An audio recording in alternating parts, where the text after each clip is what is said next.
It was pouring rain. She didn't know his name, didn't ask what happened. She just pulled over, offered a ride to a wounded soldier limping through the storm. She made him tea, gave him a blanket, let him sleep on her couch while her daughter dreamed in the next room. He left before sunrise. No goodbye, just a medal left by the sink and a silence that stayed. Weeks later, as foreclosure loomed and her world began to collapse, there was a knock at the door. And standing outside wasn't the bear, it was the soldier she'd helped. And this time he didn't come alone. Welcome to Grateful Stories, where tales of compassion and kindness are told. Let's uncover what really happened. The rain hadn't stopped in hours. It drummed steadily on the windshield of Emily Rhodes's pickup truck as she drove the winding two-lane road just outside Millfield, Pennsylvania, a town so small most folks could recognize every license plate in the grocery store parking lot. It was the kind of rain that crawled down your spine even when you were indoors, cold, uninvited, and relentless. Emily glanced at the clock on the dashboard, 7:46 p.m. She should have been home by now. But the old delivery van at the bakery where she worked broke down again, and she'd stayed late helping her boss tarp it up against the storm. She didn't complain. She never did. That wasn't who she was at 35. Emily lived a quiet life, modest, hardworking, unremarkable to most. Her days were spent behind the counter at Dottie's Diner and Bakes, and her nights were a mix of laundry, homework with her daughter, and calls to her aging mother across town. She didn't travel. She didn't post much on social media. Her truck was 10 years old, her boots older. She didn't need much, but she always tried to give what she could. And tonight, what she had was a ride and a decision to make. Because through the shimmering blur of rain on the glass, she saw him, a man walking alone along the shoulder of the road, soaked from head to toe. His backpack clung heavily to his back, and the weight of it bent his posture. Even from a distance, Emily could tell he was limping, favoring one leg with each step. He wore a dark green jacket, the kind she'd only seen on soldiers and recruitment posters. His hair was cropped tight, military style. His face was mostly shadowed by the rain in the hood. She slowed instinctively. And that's when the war began, inside her own head. You don't pick up strangers. Emily, especially not alone, especially not in the dark. That's common sense. But then she remembered something else. Something buried but familiar. Her father's voice years ago driving their old Dodge down this very road in another rainstorm. If you see someone who looks like they've been walking along by you and no one's bothered to stop, maybe you're meant to be the one who does. Emily pulled the truck to the side. The man didn't react at first. Maybe he didn't expect anyone to stop. Maybe he thought she was pulling over for herself. But when she lowered the window halfway and leaned across the seat, her voice just loud enough to carry through the pattering rain, he turned. "Hey," she called. "You all right out here?" The man paused. His hood fell back slightly as he turned his head. That's when she saw it. A deep scar stretched from his temple down beneath his jawline, pink and uneven, like old fire damage. He didn't speak right away, just stared at her, water dripping from his face, his shoulders heaving from the weight of the pack. "Not looking for trouble," he said, voice rough but steady. "I didn't say you were," Emily replied. They stared at each other for another second. Then she pushed the passenger door open with her elbow. "I'm heading past the base turnoff," she said. "I can drop you at the gate." He hesitated, then nodded once. "Thanks." As he climbed in, the smell of wet canvas and old fatigue filled the cabin. He winced as he lowered himself into the seat, and Emily noticed the way he held his side gingerly, like it still hurt. His clothes weren't just wet, they were stained. "Torn in places, you in the Army?" she asked gently, pulling the truck back onto the road. "Was he?" Said, "Just got discharged." Emily glanced sideways. "Honorable." He cracked a faint smile. "Is there any other kind?" There was a silence between them, filled only by the rhythm of the rain on metal and the steady hum of the heater. "My name's Emily," she offered. He nodded slowly. Logan Wells." They rode like that for a while, no radio, no small talk, just the sound of two lives intersecting on a road most people forgot about. She noticed the scar again when the overhead light flickered at a stop sign. It wasn't just on his face. It crawled down his neck too, vanishing beneath his shirt. She didn't ask. "Some wounds you didn't touch?" "Not with words. You from around here?" she asked instead. "No," he said. Passing through, trying to get to Wilton." "That's over 20 miles. "Yeah." "On foot," he shrugged. "Didn't have many options." Emily gripped the wheel tighter. 20 miles in the cold rain. Injured, carrying his own gear. No car, no one to pick him up. She felt the ache in that silence. Didn't the VA help? Logan gave a dry laugh. They helped me out the door. The base turnoff came into view. Two dim street lights, a rusted sign half covered in ivy, and a small security booth up ahead.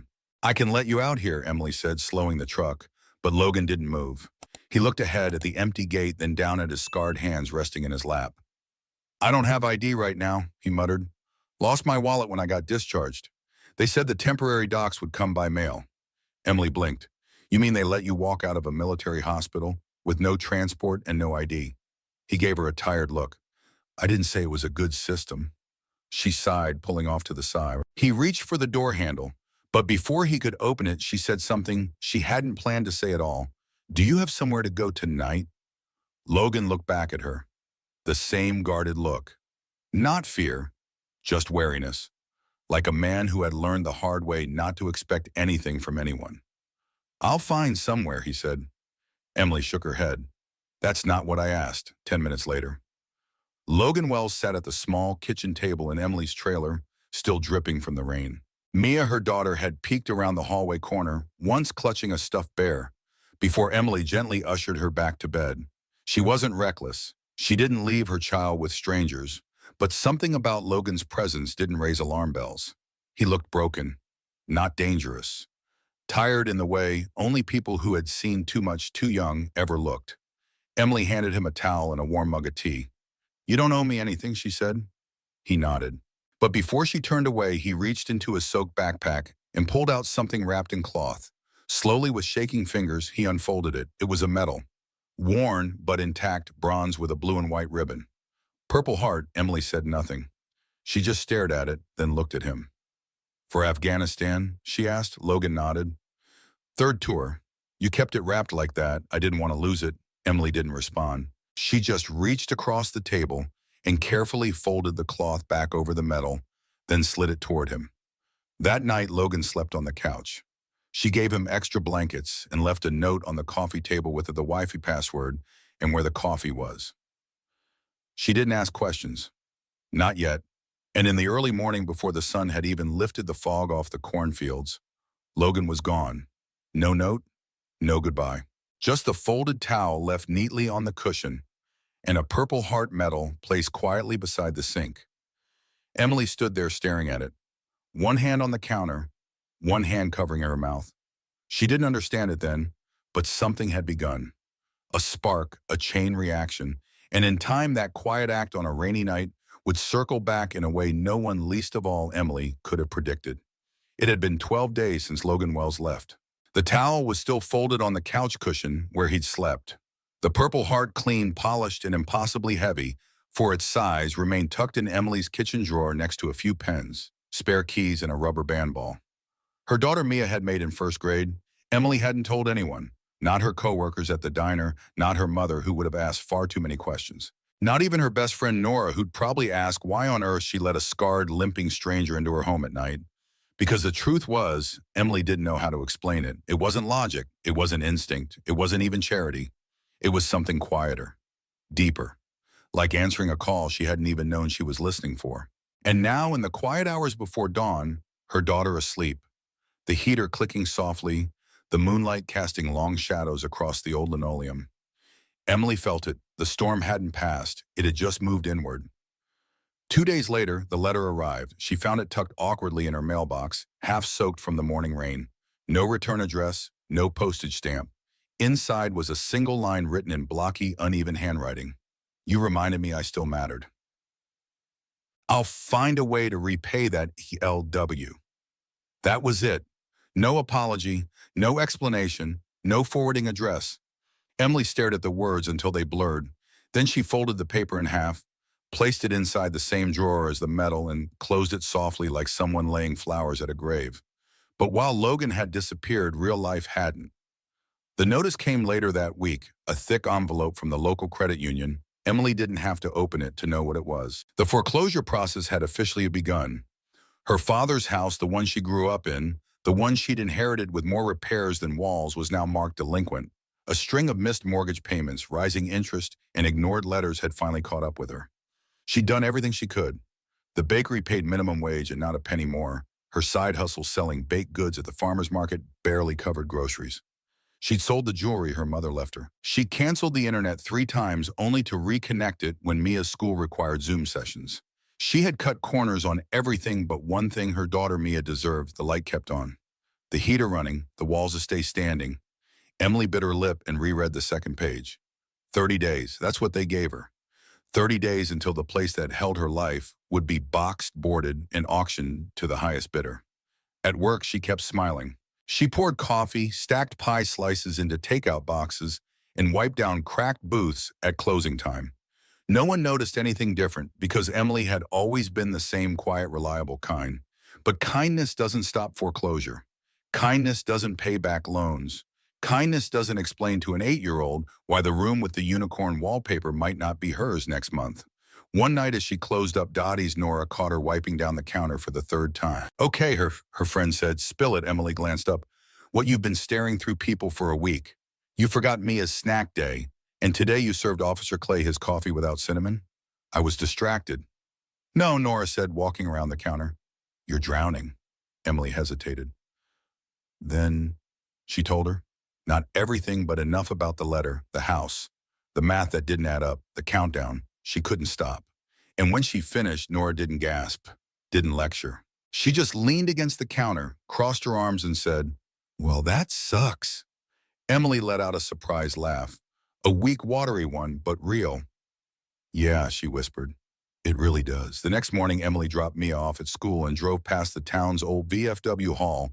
A hand-painted sign hung out front. Veterans Support Breakfast. This Saturday, all welcome. She almost kept driving, but something in her chest tugged her foot off the gas. Maybe it was the letter. Maybe it was the metal. Or maybe it was the memory of Logan's quiet voice in the truck that night when he'd said didn't have many options. Saturday came. She arrived at the breakfast with a tray of her best honey oat loaves, warm and wrapped in cloth. The room inside was modest, folding tables, tin coffee pots, and a dozen veterans in faded ball caps and worn denim. They welcomed her with quiet nods. A few recognized her from the diner. One man, older and hunched, offered to carry her tray. Emily didn't know what she was doing there, but she stayed. She served. She poured coffee, she smiled, and as she wiped down a table near the back, one of the younger veterans, early 30s, sharp eyes looked up from his plate and said, "You're Emily Rhodes, right?" She froze. "Yeah," she said slowly. The man stood wiping his hands. "I think you know someone I served with." Emily's heart skipped. He reached into his jacket and pulled out a folded paper.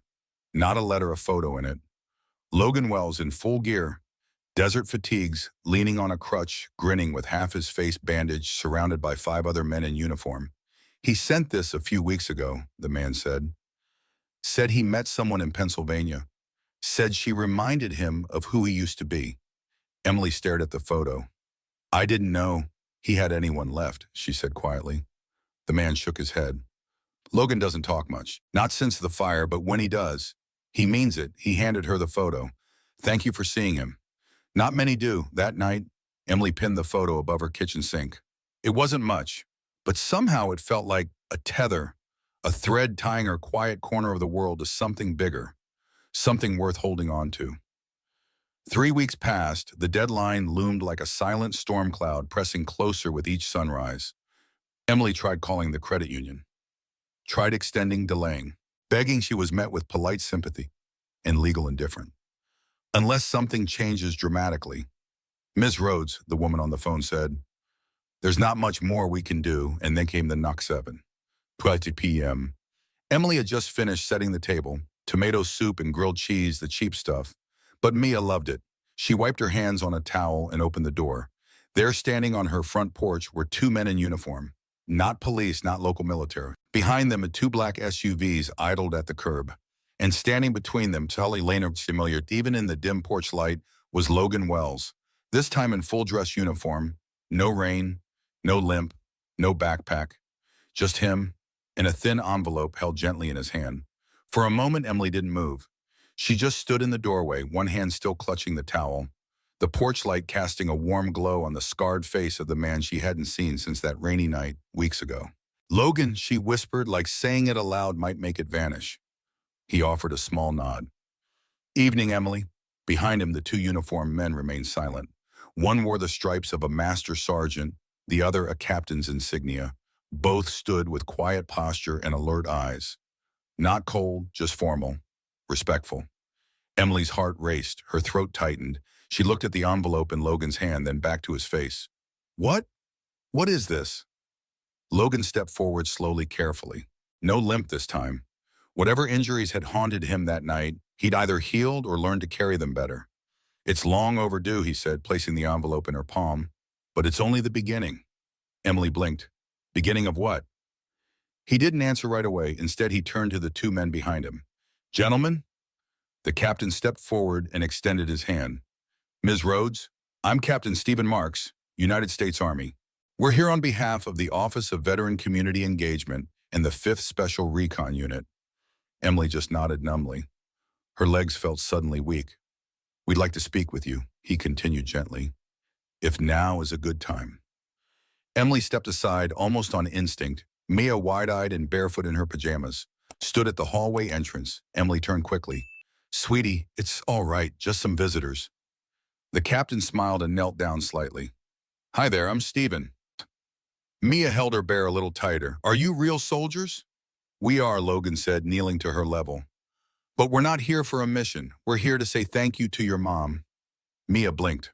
Why? Logan looked at Emily. Because she changed someone's life when no one else would.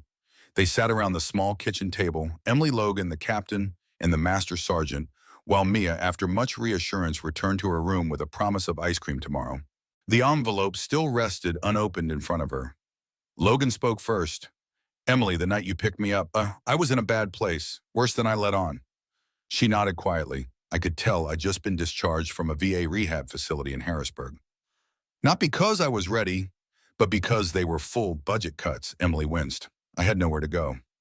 My ID was lost in the fire back in Arizona. I didn't even have enough for a bus ticket.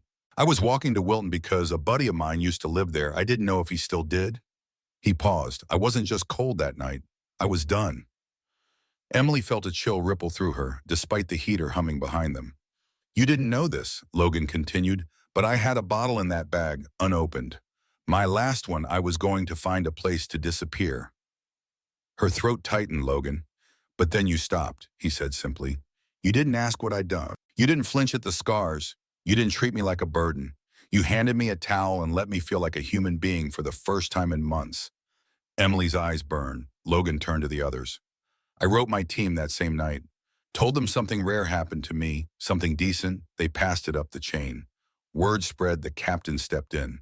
And now, Ms. Rhodes, we're here because that act of kindness didn't go unnoticed. He reached into a black folder and slid a single page across the table. It was a formal letter on Department of Defense letterhead, at the top in bold, Certificate of Community Honor, issued to Ms. Emily Rhodes. Beneath that, a paragraph. For her exceptional compassion, bravery, and quiet service to a wounded veteran of the United States Army, Emily Rhodes is recognized as an honorary civilian contributor to Veteran Resilience and Recovery Initiatives with all corresponding privileges and acknowledgments. At the bottom, a gold embossed seal and a signature. Emily blinked. That's the Secretary of the Army. The captain smiled. Yes, ma'am. But it didn't stop there. The master sergeant leaned forward, laying a second document beside the first. This one was smaller. More personal. This, he said, was the part Logan insisted on. Emily read it slowly. It was a letter from a private military foundation she'd never heard of, a nonprofit built by veterans funded through anonymous donors. And it contained one sentence that made her heart nearly stop. This letter confirms full acquisition and forgiveness of mortgage debt associated with the property at 412 County Road, Millfield, Pennsylvania. Her home, her father's home, saved. Tears welled up before she could stop them. Why, she asked, voice cracking. Why would they do this for me? Logan answered softly, because what you did that night wasn't just about me. It was a reminder that somewhere in the world, quiet kindness still exists, and that matters to all of us. They stayed for only an hour, long enough to answer questions, long enough to see her smile through the tears, long enough to promise they'd be in touch again. Before leaving, Logan reached into his jacket pocket. I have one more thing. He handed her a small velvet box. Inside was a metal coin, round, heavy, and engraved. She turned it over slowly. One side held the emblem of Logan's unit, the other a phrase. She didn't ask, she just acted. Emily swallowed. It's a challenge coin, Logan said, usually reserved for acts of valor within the military. But now and then we give them to civilians who remind us what we fight for. She didn't know what to say, so she just nodded and held the coin close. Later that night, after Mia fell asleep, Emily sat by the window with a blanket and stared out at the stars. She thought about all the nights she'd lain awake wondering how to hold her life together, wondering if anyone would ever see the quiet ways she fought day after day. And now someone had seen. Someone had remembered, someone had come back. For days after the soldiers left, Emily moved through her life with a strange, almost reverent stillness, like the world had shifted slightly, but only she had noticed. She'd stand at the sink washing dishes and find herself glancing at the framed certificate on the wall. She'd pass the drawer where Logan's medal still rested, now beside the challenge coin, and feel something warm spread quietly through her chest. Her home was safe. She could breathe again. But more than that, something inside her had changed. It wasn't pride. It wasn't attention-seeking. It was purpose. Unexpected, unfamiliar, but deeply grounding. Word of the visit spread, of course. Small towns didn't keep secrets for long. At first, it was just whispers. Customers lingering too long at the bakery counter, trying to make sense of the SUVs parked outside Emily's house. Then came the questions. Was that really military brass in your driveway last week? You doing okay? Em, heard something about some letter from Washington. Some folks were just curious. A few were skeptical, but others looked at her differently now, with respect, with recognition. Not the kind you demanded, but the kind you earned when no one was looking. 3 weeks after the visit, Emily received another envelope. This one was official, with a Department of Veterans Affairs seal on the front. Inside was a short note and an invitation. Ms. Emily Rhodes, on behalf of the Veteran Resilience Network of Eastern Pennsylvania, we would be honored if you would consider serving as a community advisor to our Civilian Support Initiative. There was a phone number, an email, and a handwritten postscript from Logan. Just show up. That's all you ever needed to do. Emily didn't answer right away. She left the envelope on the table for 2 days, staring at it between folding laundry and making grilled cheese for Mia. She wasn't qualified. She didn't have a degree in psychology. She didn't serve. She didn't even know what a Civilian Support Initiative really was. But the memory kept pulling her back. Logan, drenched and silent, sitting in her truck. The weight in his voice when he said, "You didn't flinch at the scars." Maybe this wasn't about qualifications. Maybe it was about being the kind of person who doesn't look away. Emily said yes. The meetings were simple at first. She drove to a small office on the outskirts of Wilton once a week where a group of veterans and civilian volunteers gathered in a converted shipping container with mismatched chairs and coffee that tasted like burnt dirt. They didn't ask much of her, just to listen, to speak when she had something real to say. And over time she did. She talked about what it was like to grow up watching her father himself, a Vietnam vet, flinch at fireworks every July. She talked about how lonely it felt, raising a daughter with no safety net. She talked about Logan, about that night, about what it meant to choose kindness without expecting anything in return. They listened and they nodded. And slowly word spread. That spring, a man named Harvey sat beside her in the parking lot after a session.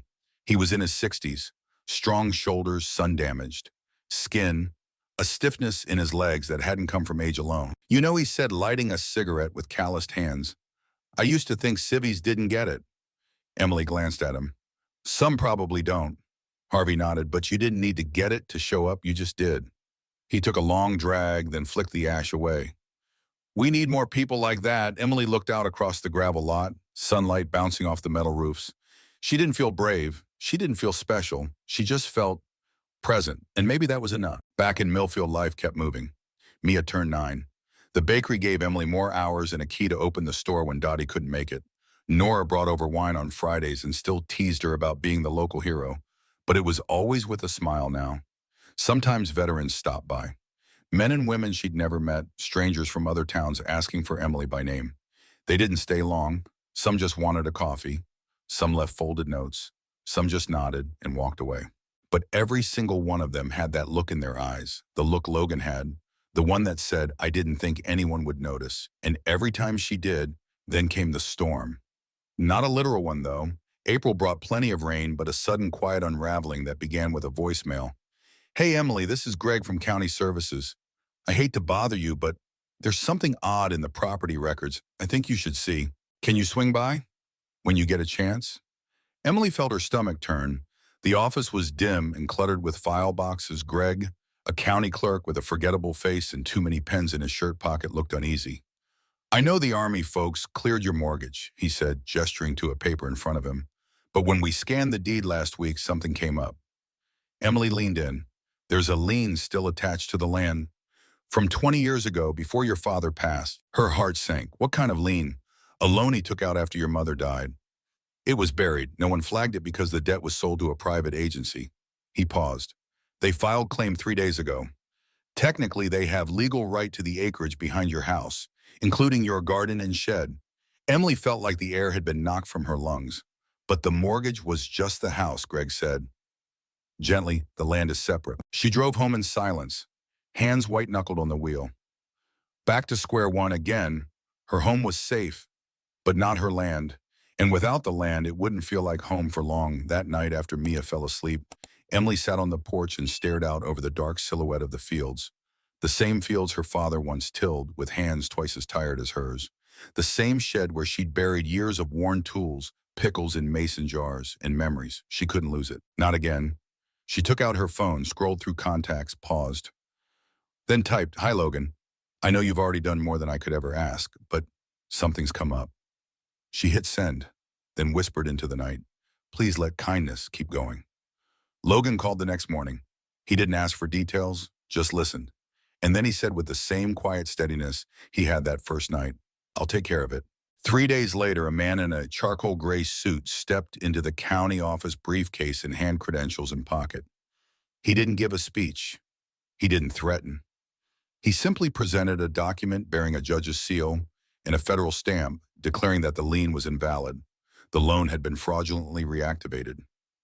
The agency, a shell company, already under investigation. It was over for real this time. Emily cried in her truck for 10 minutes straight before she could even turn the ignition. Logan never bragged. When she called to thank him, he simply said, "You already paid it forward. I just made sure it kept moving." Emily smiled through the tears. "Still, I don't know how to repay you. You already did," he replied. "You just don't know it yet." Later that week, she found a letter tucked into her mailbox, handwritten, no return address. Inside, "What you grow in quiet places will one day feed someone you'll never meet." And beneath that, a single word, "Semper Latin for always." Emily folded the note, placed it next to the coin in her drawer, and sat in the silence for a long time.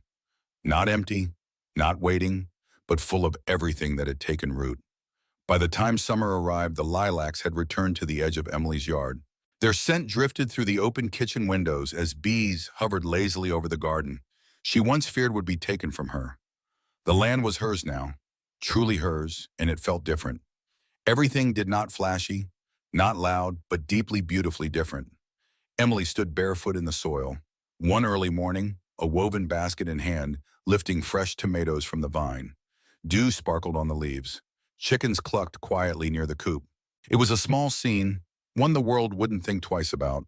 But to her, it was everything she'd fought to keep. Her daughter still sleeping peacefully in the room she almost lost. The pantry stocked from a garden no one could take. The porch, once silent and uncertain, now full of laughter most evenings. Life had returned not just to the farm, but to her. And it began, she thought, with a stranger in the rain. Logan didn't visit often, but when he did, he never came alone. He brought friends, quiet veterans who didn't talk much but built things, repaired fences, rewired her shed, fixed the loose latch on her front gate like it mattered to national security. They never stayed for long, but they left behind something more permanent than repairs. Respect, community, protection. One of them, a quiet man named Reggie, showed up a week after the lien was cleared and wordlessly installed solar panels on her roof. "I didn't ask for these," she said, watching him work. Reggie just nodded. Logan said sunlight helps things grow. At the farmer's market, people began to linger longer at her table. Some asked for stories, others brought pies. One woman from 2 towns over simply hugged her, whispered, "You reminded my son he still mattered," and left before Emily could ask her name. They all knew her now, but it wasn't fame. It was something gentler, a kind of reverence reserved not for heroes but for healers. One Sunday morning, while organizing produce in her stand, Emily saw a familiar figure approach, tall, broad-shouldered, with a slow, even gait that no longer hinted at pain. Logan, he was in civilian clothes, simple jeans and a flannel shirt, but his posture was the same. Still a soldier, still steady. She smiled already walking around the stand. You're early. He shrugged. Didn't want the strawberries to sell out. She handed him a basket without asking. They sat on the tailgate of her truck beneath the old oak tree near the lot. For a long time, they didn't say much. Sometimes words ruin things that were already perfect. Eventually, Logan spoke. I've been asked to take a new position, he said, turning a strawberry stem between his fingers. Emily looked over. We're a Washington advisory role, civilian veteran engagement. They want someone who knows what it feels like on both sides. She smiled softly. That sounds like something you were built for, he chuckled. I'm still learning. He paused. I don't want to leave, he added. She looked at him. Then don't, another pause. I also don't want to stay if it means I'm running from what I'm meant to do. Emily nodded slowly. So go. But come back when you're ready. He smiled at her like she'd said something holy. That night he helped her clean up after the market. Before leaving, he pulled something from his pocket, a pin silver simple. It was shaped like a seed. This is part of a new project, he said. The Kindness Initiative, real quiet things, small things. We give this to people who pass it forward. She took it in her palm. It was cool, heavy, meaningful. I'm not the hero, she said. Logan stepped back, motioning to the land, the barn, the people around them packing up. No, but you planted something they'll all grow from. The seasons changed again. Mia started fifth grade with a backpack covered in patches and a new confidence her mother hadn't seen before. The house stayed warm through the fall, powered by sun and stubbornness. And Emily. Emily became a quiet anchor in the lives of others. The veterans support group she once joined became hers to lead. She organized community dinners, helped build a memorial garden outside the town library, connected mothers of fallen soldiers with wives of returning vets. She never made speeches.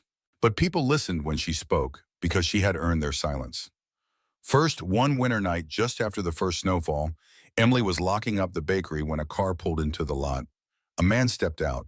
She didn't recognize him. Young face, pale shoulders, tense beneath his oversized coat. Are you the woman who helped Logan Wells, he asked. Emily hesitated. I was one of them. The man nodded quickly, eyes glassy. I'm his cousin. We haven't spoken in years, but I read about you in the letter he sent to our family last month. He pulled a folded envelope from his coat. He asked me to give you this, and then just as quickly, he was gone, back home beneath the quiet glow of her living room lamp.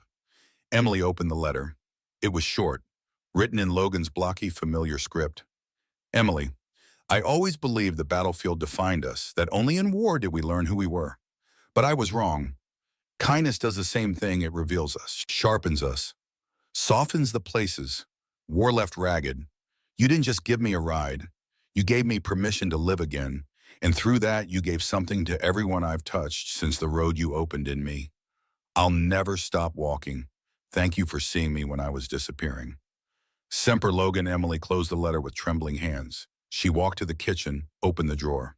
Inside it, the purple heart, the challenge coin, the note that read, what you grow in quiet places. And now Logan's letter. She placed them all in a small wooden box and set it on the mantel above the fireplace. Not a shrine, a reminder that lives change quietly, that roots grow unseen, and that kindness never returns empty in the spring. Emily started something new, a small sign outside her garden. Free produce for any veteran. No questions, no limits. And below that, smaller. If you've served, let the earth serve you now. She didn't advertise it, but they came. Some left with bags of vegetables. Some left handshakes, letters, salutes, tears. And one day a young soldier just stood silently at the edge of the garden for 15 minutes, then whispered, thank you, and walked away without taking anything. Emily watched him go, then turned back to the rows of growing things. On her birthday, a package arrived, no name, no return address. Inside was a replica of the medal she once held for Logan, and a frame in it, a photo. Logan standing beside a podium in D.C., speaking into a microphone, his hand resting over his heart. Behind him, projected on a massive screen, was a quote. She didn't ask, she just acted. And below that, her name, Emily Rhodes. She stared at it for a long time, then hung it on the wall, right next to the pantry door. Not because it needed a place of honor, but because every time she fed someone, she'd remember where it all began. A night, a truck. and the decision to turn towards someone instead of away, because sometimes the smallest seed planted in the middle of a storm becomes the harvest that feeds everyone who comes after. And Emily, she never stopped planting, not in fields, not in hearts, not in the kind of places most people overlooked, but where the real growth always begins. In our darkest moments, kindness still finds a way, often in the quietest places. Not everyone who helps wants recognition. Some just need to know that today, someone isn't going hungry. And sometimes, that alone is enough to change a life. You may forget the story, but if no one retells it, history stays silent forever. Subscribe to Grateful Stories, where justice is honored, kindness is remembered, and no act of quiet heroism is ever lost.